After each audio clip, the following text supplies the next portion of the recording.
नमस्कार शेतकरी मित्रांनो, आज दिनांक 8 जून आपण बघणार आहोत शरदचंद्र पवार बाजार समितीमधलं भाव काय आहे, कांदा भाव काय चालू आहे। तर मित्रांनो आजचा भाव आहे मित्रांनो चांगल्या मालचा भाव आहे 2000 ते 2800 पर्यंत आहे। आवक बी जास्त नाही, स्थिर आहे आवक मित्रांनो। तर मित्रांनो आज मी व्हिडिओ नाही बनवू शकलो मार्केटमध्ये जाऊन, कारण थोडा प्रॉब्लेम होता, घरचं काम निघालं होतं जरासं। तर आज मी मित्राला फोन करून भाव आवक वगैरे विचारून घेतली आणि त्याच्यानुसार तुम्हाला एक व्हिडिओ बनवून मी देऊ राहिलो। तर मित्रांनो आवक पण काल एवढीच होती, स्थिर होती मित्रांनो। आवक काही जास्त नव्हती, काही कमी नव्हती मित्रांनो। भाव पण तेवढाच होता, काही भाव वर नाही गेला ना खाली गेला। रात्री पाऊस झाला होता मित्रांनो, म्हणून जास्त काही आवक आली नाही।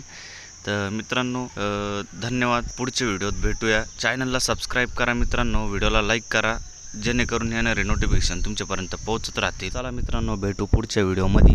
उद्याचा भाव नक्कीच तुम्हाला मी तिकडे जाऊन कळवेल। तर चला भेटूया नेक्स्ट व्हिडिओमध्ये।